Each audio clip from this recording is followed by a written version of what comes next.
Російські міста йдуть під воду, люди плавають на човнах і обурюються. У затопленому Орську мешканці вимагають від влади допомоги та пояснень, чому стався потоп. Давайте далі послухаємо. Почему мы должны сами идти к вам? Пожалуйста, мой дом затопило, посмотрите, как это. Пожалуйста, придите к нам. Вы знаете карту затопленных домов? Придите сами к нам и посмотрите. Мне местные жители сказали о том, что дамба текла 3 дня. Люди звонили в администрацию, предупреждали. У нас стоят дома, там снесло дом напором, понимаете?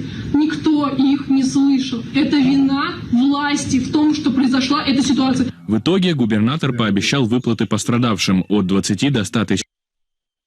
Минулого тижня через паводок на річці Урал в Росії прорвало дамбу. Нагадаю, що в результаті під воду пішло місто Орськ Оренбурзької області. Відомо про жертви і є загроза повені в інших регіонах. РБК України зібрало головне, що відомо станом на зараз. З кінця березня від паводків у Росії постраждали понад 20 регіонів. Причиною називають снігову зиму та різке потепління.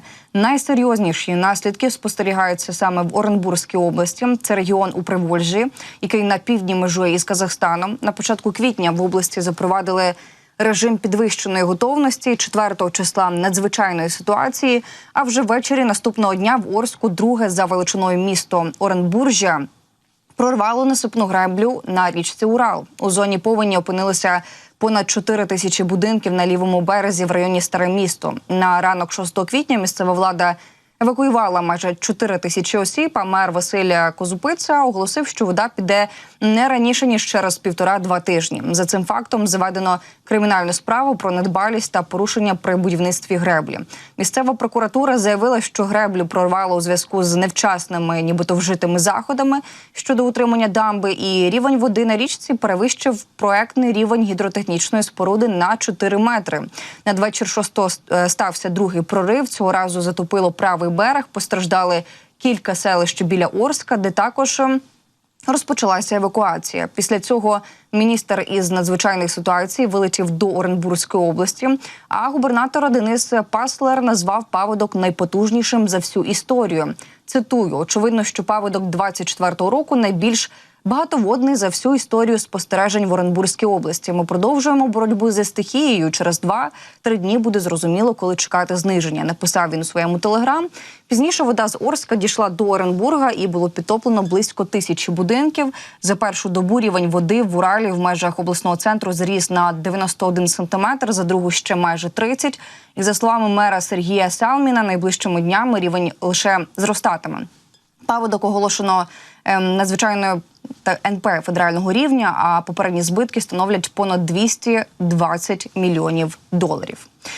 Українські хакери знищили IT-інфраструктуру Москолектора. Ця компанія відповідає за експлуатацію підземних водопровідних труб, кабелів зв'язку, силових кабелів та тепломереж столиці Росії. Про це повідомило Укрінформу джерело у правоохоронних органах. Повідомив співрозмовник наступне. Цитую: «Наші хакери вимкнули 87 тисяч датчиків різних систем оповіщення по всій Москві та Підмосков'ї. Окрім того, знищено 70 серверів та щонайменше 90 терабайт даних компаній, електронні листи, резервні копії, контракти». За даними джерел, це була операція хакерської групи BlackJack, яка наближена до кібердепартаменту СБУ. Зараз робота об'єкта критичної інфраструктури Москви повністю заблокована. Компанія не може реагувати на аварії та на надзвичайні події. За даними джерела, відновлення її функціонування займе від 15 до 13 діб. І, як повідомляв Укрінформ, що 8 квітня українські хакери, яких пов'язують із кібердепартаментом СБУ, знищили дата-центр, яким користувалися російські промислові гіганти. Серед них «Газпром», «Лукойл», «Телеком» та провідні підприємства російського ВПК.